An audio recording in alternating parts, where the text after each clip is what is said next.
비투주의보가 내려졌다입니다. 비투? 네, 그러니까 빚내서 투자하는 거. 아, 예, 예. 네, 한동안 굉장히 말이 많았는데. 근데 원래 뭐 저기 많긴 했죠.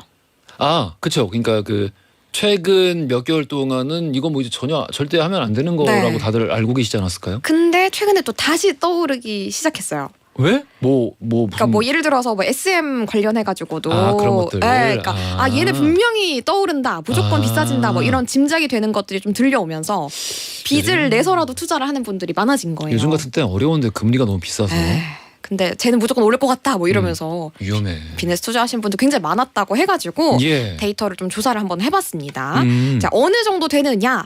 금융투자협회에 따르면요, 개인이 주식을 담보로 증권사에서 돈을 빌려서 주식을 매수하는, 그러니까 비투에 관련된 잔고가 늘고 있다라고 합니다. 예. 네, 그러니까 우리가 특히 반대 매매라는 개념도 있는데요. 예. 그러니까 우리가 주식을 담보로 돈을 빌려요. 근데 빌렸는데 이걸 못 갚게 되면은 증권사가 우리가 갖고 있는 주식을 몰수를 할 거잖아요. 예. 그러니까 그걸 우리는 반대 매매라고 하거든요. 반대 매매? 네, 근데 이 반대 매매가 가면 갈수록 늘고 있고요.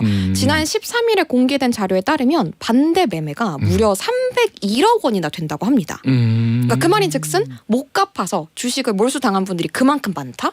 그만큼 금액대가 굉장히 크다라는 거잖아요.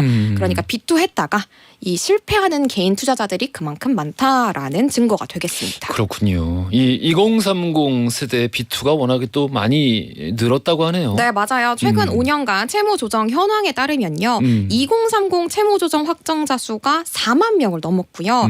이 중에서 이게 이제 2018년이랑 비교하면 23% 정도 는 거라고 합니다. 엄청 늘었네. 굉장히 는 거고요. 예. 왜 이렇게 채무 조정 신청했느냐, 왜 빚을 지게 됐느냐라고 물어보면 대부분의 분들이 재테크 하려고 했습니다. 재테크를 한번 시도해 보려고 했어요라고 답한 분들이 상당히 많다고 합니다. 그래요. 네. 이 뭐 한동안 이런 거 분석하면서 왜 젊은 세대가 이렇게 되었느냐라는 이야기들 이렇게 왕왕 나왔었는데 뭐 그 중에 가장 이제 그 유력하게 나왔던 이야기가 어떤 그 미래에 대한 불확실성이 그렇죠. 꼽혔는데 저는 조금 생각이 다른 게 지금 2030 세대가 자라날 때 보고 자란 그 기성세대 있잖아요. 네. 이 사람들이 너무 심하게 다 끌어모아서 뭔가를 투자하고 영끌해가지고 다 쏟아붓고 이런 거. 그러니까 사실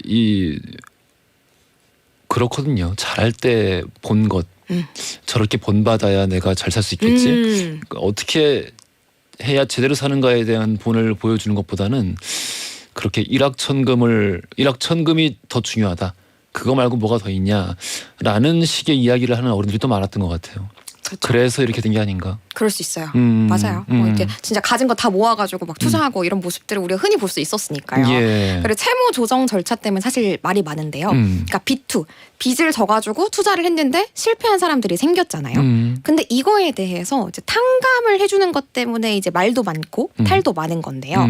신용회복위원회가 진행하는 채무 조정 프로그램이 있습니다. 그러니까 이 과다한 빚에 대해서 정상적으로 갚을 능력이 안 되는 차주들, 그러니까 돈을 빌린 사람들에 대해서 원금이랑 이자를 깎아주는 건데요. 예. 근데 이거에 대해서 본인들이 이제 본인이 원해서 빚을 졌고 이걸로 투자를 한 것인데 사회가 나서가지고 빚을 갚아주는 것이 과연 옳은 것인가? 이 얘기도 이제 한참 뜨거웠죠. 네. 근데 이제 좀 잠잠해졌다가 최근에 다시 이제 비투 현상이 많아지면서 이 예. 얘기가 다시 떠오른 건데요.